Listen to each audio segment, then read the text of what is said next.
How are we doing today, everybody? I wanted to do a video on the difference between gold dip or gold plate, solid gold, and gold filled. And then one of the, I guess, plate or dipping, it's called Vermeil or Vermeil. Here it pronounced both ways. I just want to kind of go through and tell you the difference just in case you're trying to buy a chain, a ring, bracelet, earrings, whatever, just so you kind of know, because these terms are used a lot, especially like on eBay, and a lot of times if you really look at the items, they're not technically gold filled. Um, they're cheaply electroplated. So I just wanted to kind of go through. I don't have anything here that's actually gold plated. This bracelet right here is 18 karat gold, vermeil or vermeil. So it's basically what that means is it's a dipping or a thick plating, not quite as thick as gold filled, but it's on top of sterling silver. This is 925 made in Italy. So it's marked actually silver versus gold, but it was coated with a very thick coating of 18 karat gold.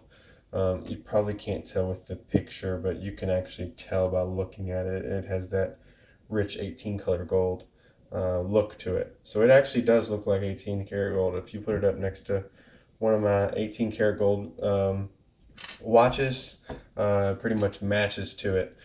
Next is what we call gold filled. And U.S. regulations is if it is gold filled, it has to be marked somewhere on the piece of jewelry. This one particularly is a Mariner chain, 25 and a half inches. This one is gold filled. This particular one is 14 karat gold, 1/10 gold filled.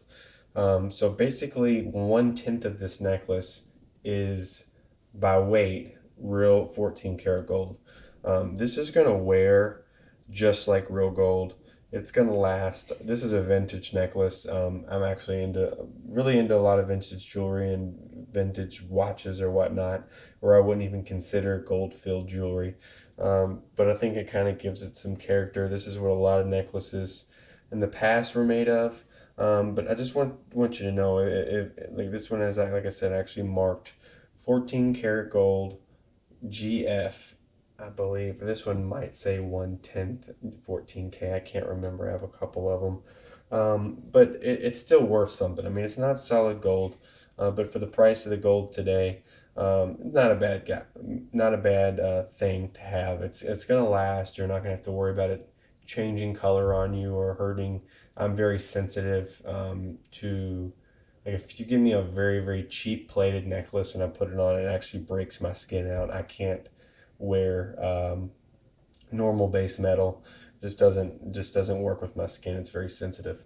And then we have a ring right here. The ring is actually solid 18 karat gold, with a few stones in the front.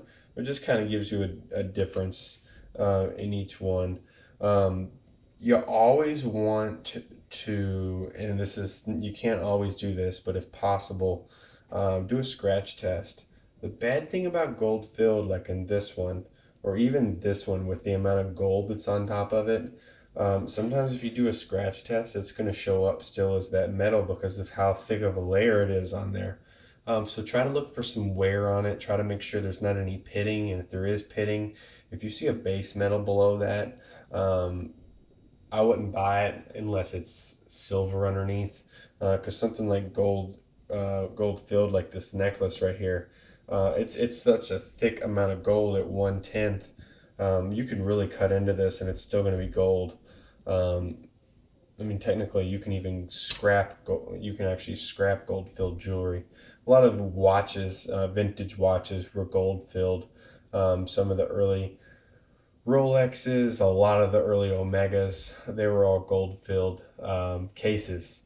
So that, it just puts a little character to it. But not a crazy thing. But just in case you're um, looking to buy something and you saw, these necklaces on eBay for like $37. I saw one the other day, gold filled, and not a single place on the chain does it say gold filled or how much gold filled, or anything, or you see these Vermeil.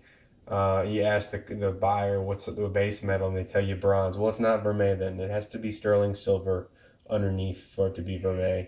And if it's just cheap electroplating, it's gonna come off. You can't. Just not worth it. The amount you're gonna pay for it, it's probably gonna come off in a couple months, and that base metal is gonna show right through it. So that's just a little bit of a basics on the three. Hope it helped you out. Thanks very much for watching.